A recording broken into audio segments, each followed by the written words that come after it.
ચૈતર વસાવાએ આજે બંધારણના દિવસે સરકાર પર ટકોર કરી છે અને કહ્યું છે જે બંધારણમાં અનુસૂચિત જનજાતિ માટે જે અધિકારો આપવામાં આવ્યા છે તે માત્ર કાગળ પર છે, વાસ્તવિકમાં કંઈ અલગ જ છે, જેની વિગતે ચર્ચા કરીશું. નમસ્કાર, હું છું પ્રથમ મોદી, આપ જોઈ રહ્યા છો નિર્ભય ન્યૂઝ. દાહોદમાં ચૈતર વસાવાએ સ્પષ્ટ શબ્દોમાં કહ્યું કે દેશના બંધારણમાં SC, ST અને OBC અને માઇનોરિટી માટે જે અધિકારો આપવામાં આવ્યા છે તે કાગળ પર છે, વાસ્તવિકમાં તે અમલમાં તેને લાવવામાં આવતું જ નથી.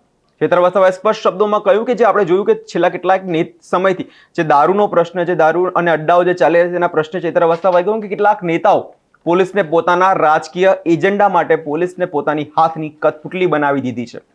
વધુમાં તેમણે કહ્યું કે તમારા જેવા ધારાસભ્યો જે છે તેમને ખોટા કેસોમાં ફસાવી જેલમાં ધકેલી દેવામાં આવે છે, અમારા અવાજને દબાવવામાં આવે છે. સત્તાનો દુરુપયોગ જે છે અત્યારની સરકાર જે કરી રહી છે તે વાત તેમના દ્વારા કહેવામાં આવી છે. સાંભળે તેમણે વધુમાં શું કહ્યું. જોગવાઈ આપવામાં આવી છે. તમે જોયું હશે આઝાદીના 78 વર્ષ પછી પણ એ અનુસૂચિ 5 આપણે ત્યાં લાગુ કરવામાં નથી આવી, માત્ર કાગળ પર છે, બંધારણ પર છે. અનેક વખતે હાઈકોર્ટ, નામદાર સુપ્રીમ કોર્ટે સરકારોને તાકીદ કરી છે કે અહીં તમે અનુસૂચિ 5 લાગુ કરો, છતાં આ સરકારોએ એ સુપ્રીમ કોર્ટ અને એ હાઈકોર્ટની પણ અવગણના કરી છે. ત્યારે આજે તમે જોયું હશે કે બંધારણમાં એ ચાહે અનુસૂચિ 5 ની વાત હોય, એ ચાહે 1996 ના પૈસા એક્ટ ની વાત હોય, 1983 ના 73AA ના કાનૂન ની વાત હોય કે બીજી અનામત બાબતોની વાત હોય, આજે આપણા આદિવાસી સમાજમાં એકતા નથી. આપણે બધા પાર્ટીઓમાં વહેંચાયેલા છે, સંગઠનોમાં વહેંચાઈ ગયા છે, આજે આપણે ધર્મ સંપ્રદાયોમાં વહેંચાયેલા છે. આપણામાં એકતા ન હોવાના કારણે સરકાર આજે પણ એ અનુસૂચિ 5 લાગુ નથી કરી શકી. પૈસા એક્ટ નો ચુસ્તવારે અમલ નથી થતો. 73AA ની જમીનો આજે છીનવાઈ જાય છે.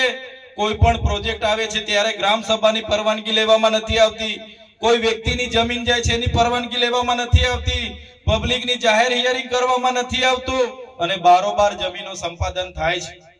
સત્તામાં બેઠેલા કેટલાક નેતાઓ, કેટલાક અધિકારીઓ પોલીસનો ઉપયોગ કરે છે, સત્તાનો દુરુપયોગ કરે છે. પોલીસનો કાફલો ખડકી દેવામાં આવે છે અને નેશનલ હાઈવે હોય, ભારતમાલા પ્રોજેક્ટ હોય, કોરિડોર હોય, એરપોર્ટ માટેની જમીનોની વાત હોય, જંગલની જમીનોની વાત હોય, નેશનલ હાઈવેની જમીનોની વાત હોય કે આ વિસ્તારમાં ચાલતી હાઈ ટેન્શન લાઈનો કાઢવાની હોય, નહેર કાઢવાના હોય કે ડેમો બનાવવાના હોય, જ્યારે પણ જમીનોની જ્યારે પણ જરૂર પડી છે ત્યારે આદિવાસી સાથે ન્યાય નથી થયો. આદિવાસી સમાજ પરથી એ જમીન સત્તાનો દુરુપયોગ કરીને ખોચવી લેવામાં આવી છે. ત્યારે મારા સાથીઓને હું વિનંતી કરું છું, જ્યાં સુધી આપણે નહીં જાગીશું, એક નહીં થઈશું, એક મંચ પર નહીં આવીશું, આવનારા દિવસોમાં પણ આવા અનેક પ્રોજેક્ટોના આવતા આપણી જમીનો જે કંઈ બચી કૂચી છે પણ જતી રહેવાની છે. આજે ઉદ્યોગ જગતની નજર આપણી જળ, જંગલ અને જમીનો પર છે. તમે જોયું હશે આજે છત્તીસગઢ હોય, આસામ હોય, ઝારખંડ હોય, કોઈ પણ જગ્યાએ જે નક્સલવાદની પ્રવૃત્તિઓ થાય છે એમાં તમામ આદિવાસી આગેવાનો હોય છે.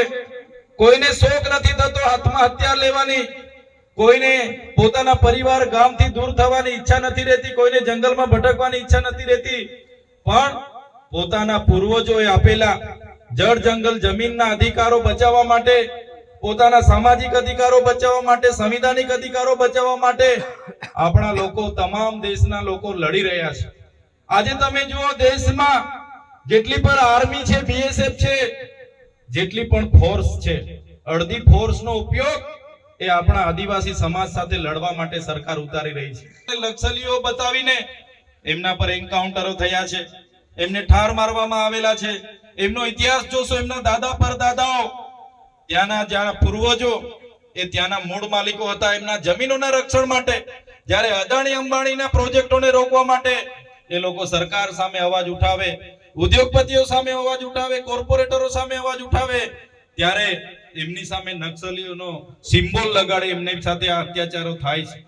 ત્યારે આ બંધારણ દિવસની વધારે વાતો નથી કરતો, પણ આજે બંધારણનો અમલ કરનારા લોકો અને આજે આપણો બંધારણનો અમલ નથી થયો અને આજે આપણા અનેક સમસ્યાઓથી આપણે આગળ વધી રહ્યા છે. અનેક ઘર્ષણો બંધારણ દિવસની આપણે બધાએ આવનારા દિવસોમાં જાગૃત થવું પડશે, બંધારણ જાણવું પડશે, એમાં મળેલા પ્રાવધાનો જોવા પડશે, જાણવા પડશે આપણામાં જાગૃતતા લાવવી પડશે, એકતા લાવવી પડશે. આપણી પરંપરાઓ, આપણી અસ્મિતાઓ, આપણી સંસ્કૃતિનો બચાવ કરવા માટે આપણે બધાએ જોવું પડશે. સાથે આજનો કાર્યક્રમ એ ક્રિકેટના ટુર્નામેન્ટના ઉદ્ઘાટનનો કાર્યક્રમમાં મને આમંત્રિત કર્યા છે. ત્યારે સાથીઓ, ત્યારે અહીંયા જે પણ લોકો ભાગ લેવાના છો, રમત ગમતના જે પણ લોકો ઉત્સાહી છો, એમને બધાને હું શુભકામના આપું છું. જે પ્રકારે આપણા જીવનમાં બધી જ વસ્તુઓની જરૂર છે, જમવા, ભણવા, શિક્ષણ, નાચ ગાન, એ રીતના રમત ગમતનો પણ આપણા જીવનમાં એક ખૂબ મોટો ફાળો રહ્યો છે. રમત ગમતથી તમે બધા જાણો છો એ પ્રકારના શારીરિક શક્તિઓ આપણી બહાર આવે છે, એકબીજા સાથે મિત્રતા કેળવાય છે, શિસ્તની ભાવના, અનુશાસન આપણે શીખીએ છીએ. અને એ જ રમત દિવસોમાં ઘણા લોકો પોતાનું કેરિયર પણ રમત ગમતમાં બનાવે છે. ત્યારે આજના ક્રિકેટ ગ્રાઉન્ડમાં જેટલી પણ ટીમો ભાગ લેવાની છે એમને મારા તરફથી હું શુભકામનાઓ પણ પાઠવું છું. સાથે સાથે અહીંયા ઘણા મોટી સંખ્યામાં યુવાન સાથીઓ ઉપસ્થિત છે, ત્યારે મારા યુવાન સાથીઓને પણ કરું છું, આપણા યુવાનો 11 વાગ્યાથી ડીજે માં નાચતા થાય અને ડીજે વાળા કદાચ 3 કે 4 વાગે બંધ કરે તો પણ યુવાનો કહે ના ભાઈ વગાડો તમે, અમારે નાચવું છે. 11 વાગ્યાથી 4 વાગ્યા સુધી નાચવાની એટલી કુદરતે આપણને શક્તિ આપી છે, અખૂટ શક્તિઓ.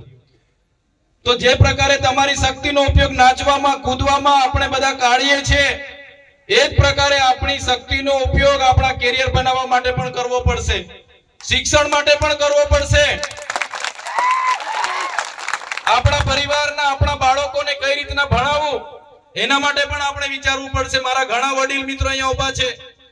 હું ગઈકાલે રસ્તે આવતો હતો, હું ત્યારે રાજપીપળાથી નીકળ્યો, પાવાગઢથી આવ્યો, આખા રોડ ને રોડ ભરેલા.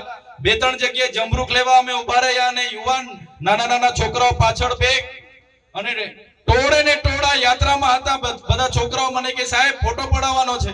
મેં ઉભો રહ્યો, મેં કીધું બેટા ફોટો પાડી લો. મેં કીધું ક્યાંથી આવો છો? એટલે એમણે ગામડાઓના નામ લીધા. અમે આ ગામના છે, આ ગામના છે, આ ગામના છે. મેં પૂછ્યું છોકરાઓ ભણો છો કે નહીં? એમણે કીધું ભણીએ છે સાહેબ અમે.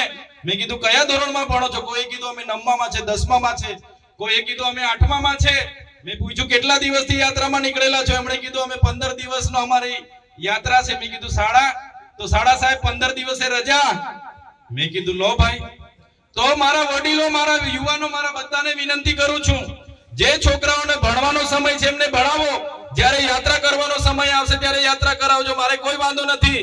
પણ આવા ભણવાનું રજા પાડીને જે લોકો 15 દિવસે રોડ પર ફરીને યાત્રાઓમાં જાય છે એમને વિનંતી કરો કે છોકરાઓ તમારે ભણવાનું છે, સમય ભણો, જ્યારે યાત્રાનો સમય આવશે ત્યારે પણ યાત્રા કરજો.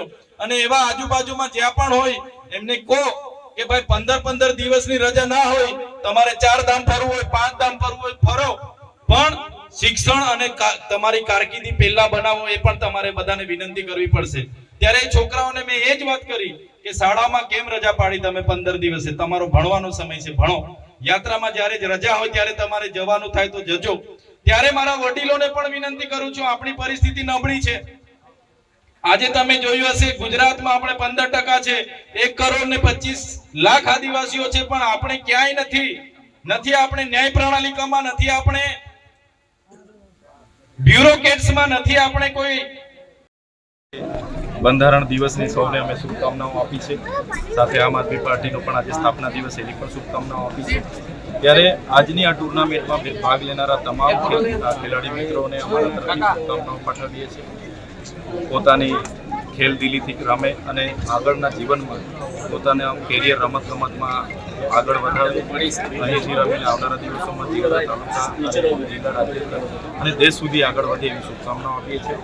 સાથે સાથે બંધારણ દિવસ નિમિત્તે અમે સંવિધાનમાં આદિવાસીઓને જે પ્રાવધાનો મળ્યા છે, એસસી, એસટી, ઓબીસી, માઇનોરિટી સમાજના પોતાના વ્યક્તિગત લો છે, એની અમલવારી આજે થતી નથી.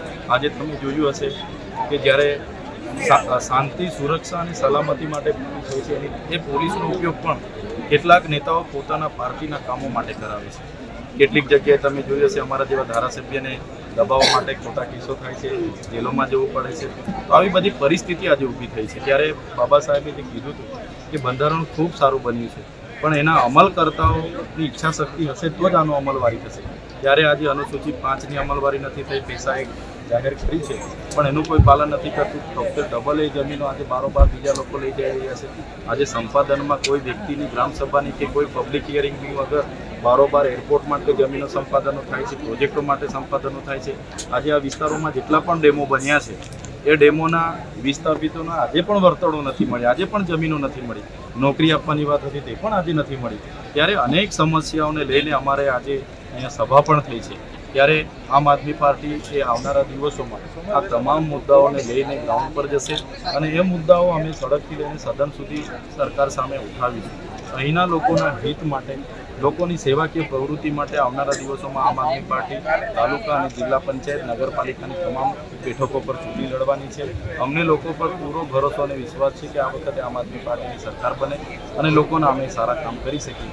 એ ઉદ્દેશ, એ પ્રયત્ન સાથે અમે આગળ વધી રહ્યા છીએ. આપણે ટ્વીટ કર્યું હતું કે 35 જેટલા અમે આગળ પણ કીધું હતું કે જે ભરૂચ જિલ્લો છે, નર્મદા જિલ્લો છે, અમારો નર્મદા જિલ્લો મહારાષ્ટ્રને અડીને આવેલો છે અને આગળ અમારે ત્યાં અંકલેશ્વર ભરૂચના જીઆઈડીસીમાં અઠવાડિયે કરોડોના ડ્રગ્સ પકડાય છે. જે ફાર્મા કંપનીઓ જીવન રક્ષક દવાઓ બનાવે છે ત્યાં તમે જોયું હશે હમણાં આવકાર ફાર્મામાંથી 5000 કરોડનું ડ્રગ્સ દિલ્હી પોલીસે પકડ્યું. એના પહેલાં 2400 કરોડનું ડ્રગ્સ ઇન્ફિનિયર પ્રાઇવેટ લિમિટેડમાં પકડ્યું. એમાં સાયકામાં 1383 કરોડનું ડ્રગ્સ પકડ્યું હતું. અમે આગળ 6-7 વર્ષ તો ડ્રગ્સ શું છે અમને ખબર નહોતી.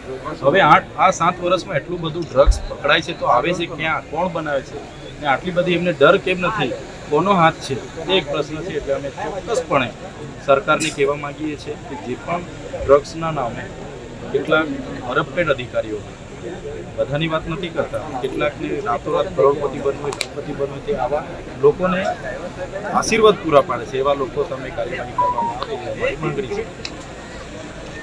ચેતર વસાવાનું કહેવું છે કે થોડા વર્ષો પહેલા ગુજરાતમાં કોઈને ડ્રગ્સનો ડી પણ નથી ખબર અને આજે ઠેર ઠેર જગ્યાએ ડ્રગ્સ મળી રહ્યું છે. ગલી ગલીમાં દારૂના અડ્ડાઓ ચાલી રહ્યા છે. ત્યારે સવાલ થાય છે આટલો બધો ડ્રગ્સ જે છે આવે છે ક્યાંથી?